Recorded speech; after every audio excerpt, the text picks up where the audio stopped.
Hello students, आज हम बात करने वाले हैं। जैसे कि आप जानते हैं एचसीएस मेन का एग्जाम हो चुका है।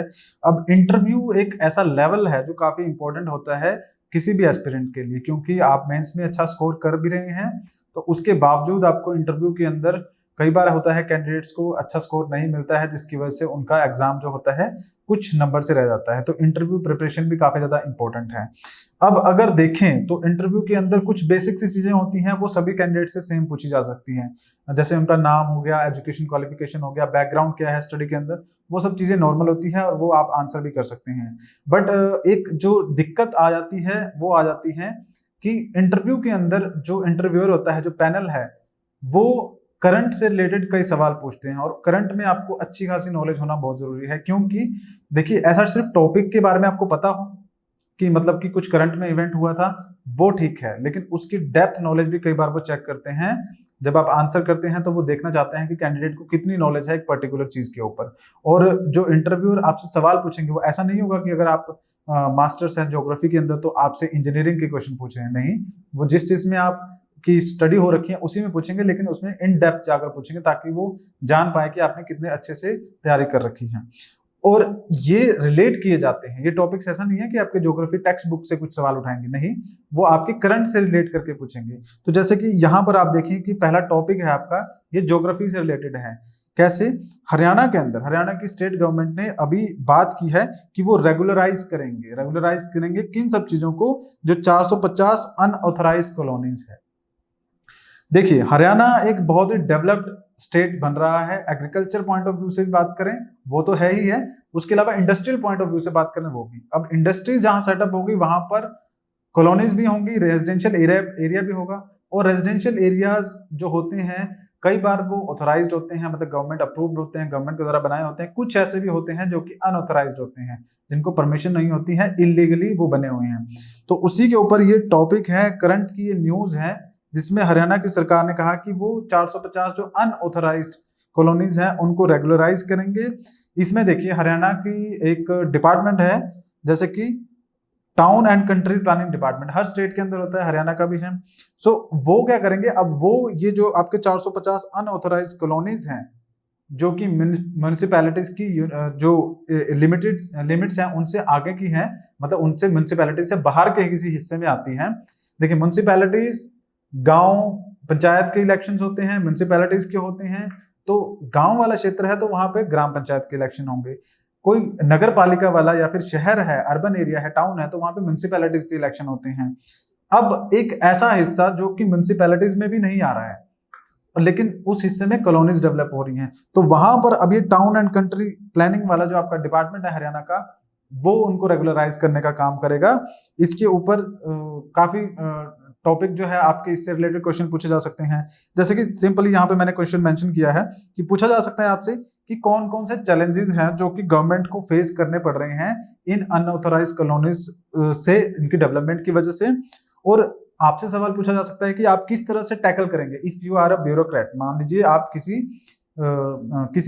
डिस्ट्रिक्ट में हैं, आप वहां पे किसी तहसील में हैं, आप एसडीएम है मान लीजिए, तो उस एसडीएम को अब आपके एरिया में वो अनऑथराइज्ड जो कॉलोनीज है वो बन रही हैं, तो आप उस चीज को किस तरह से टैकल करेंगे, क्या करेंगे आप कि जो लोग हैं वहां पे वो बेघर भी ना हो, और किस तरह से आप उसको रेगुलराइज करने की कोशिश करेंगे, मेन स्ट्रीम में लेके आने की कोशिश करेंगे ताकि वो उनको लीगलाइज बनाया जा सके, या फिर गवर्नमेंट की तरह किस तरह से काम करेंगे, टैकल करेंगे। इस तरह के सवाल आपसे पूछे जा सकते हैं।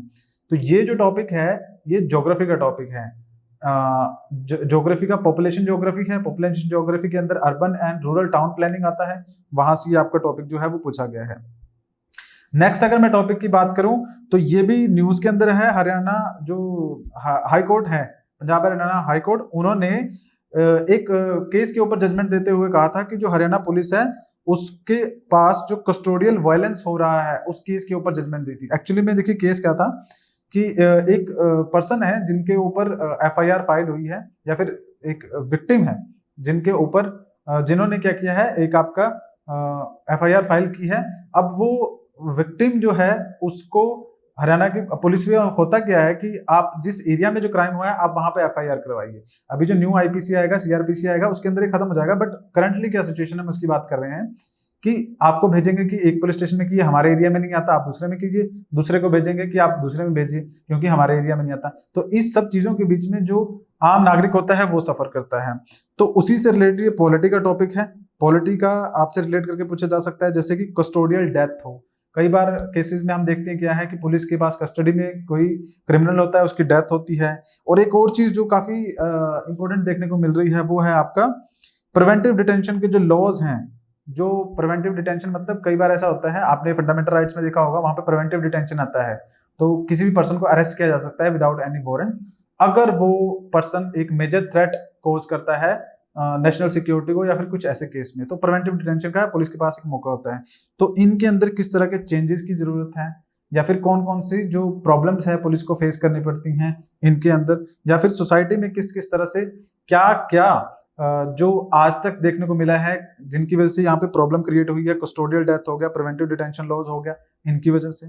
नेक्स्ट टॉपिक की अगर मैं बात करूं तो ये आपका जैसे कि आईपीसी सीआरपीसी आया है न्यू, उसी के अंदर आपकी बात की जा रही है। सीआरपीसी आईपीसी के अंदर कई सारे जो प्रोविजंस है बदले जाएंगे, सेक्शन से बदले जाएंगे। तो उसी में ये सीआरपीसी और आईपीसी के ऊपर आपसे सवाल पूछा जा सकता है फ्रेम करके। अगर बात करें, एक सेडिशन लॉ भी हमारा देश के अंदर चल रहा था, आईपीसी सेक्शन 124A।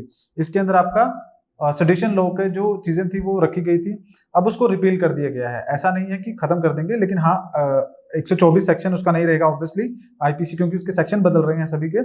तो किसी और सेक्शन में से डाला जाएगा और थोड़ा सा इलेबोरेट किया जाएगा। सुप्रीम कोर्ट ने भी कई बार अपनी जजमेंट में कहा है कि जो सेडिशन लॉ है 124A आईपीसी सेक्शन है, उसके अंदर कई प्रॉब्लम्स हैं, उसको अच्छी तरह से डिफाइन नहीं किया गया, जिसकी वजह से कई बार स्टूडेंट्स को, राइटर्स को और कई ऐसे जो सोशल रिफॉर्मर्स भी हैं उनको उठा लिया जाता है पुलिस के द्वारा। तो उसके ऊपर जो है सेडिशन लॉ पे आपसे कुछ सवाल पूछे जा सकते हैं कि इनमें क्या प्रॉब्लम्स है, किस तरह से बदला जा सकता है, या फिर देश की सुरक्षा में सेडिशन लॉ का क्या महत्व है। तो ये कुछ इंपॉर्टेंट टॉपिक्स हैं जो आपसे इंटरव्यू के दौरान पूछे जा सकते हैं, और इन्हीं पे हम जो चर्चा है आपकी इंटरव्यू प्रिपरेशन के अंदर करेंगे। ये जो हमारे कोर्सेज हैं, अगर मैं बात करूं जो स्पेसिफिकली इंटरव्यू के लिए हैं, उसकी अगर बात करें तो बहुत ही मिनिमम कॉस्ट पे 499 के अंदर आपको ये कोर्स जो है वो मिल जाएगा। इसके अंदर आपको जो प्रॉपर गाइडेंस होगी, ना सिर्फ हम टॉपिक की बात करें, किस तरह से आप अपना कॉन्फिडेंस लेवल को बूस्ट कर सकते हैं, किस तरह से आपने इंटरव्यू पैनल के सामने बैठना है, किस तरह से आप अपनी बात रखेंगे, हेजिटेशन हो गया, कॉन्फिडेंस लेवल हो गया, इन सब चीज़ों पे हम चर्चा करेंगे। और ये आपको 499 के अंदर पूरा जो प्रिपरेशन होगी उसकी तैयारी करवाई जाएगी हमारी तरफ से। तो आई होप आपको चीज़ें समझ में आ गई होगी कि हम कहना क्या चाह रहे हैं, किस तरह से सवाल पूछे जाएंगे और हम आपको क्या ऑफर कर रहे हैं कोर्स के अंदर जो आपके इंटरव्यू में हेल्प करेगा। ऑब्वियसली इंटरव्यू एक बहुत इंपॉर्टेंट स्टेप होता है आपकी सिलेक्शन के लिए। तो फिलहाल के लिए इतना ही है, अगली बार हम कुछ और जो नए टॉपिक्स है आपको डिस्कस करेंगे। तब तक के लिए धन्यवाद।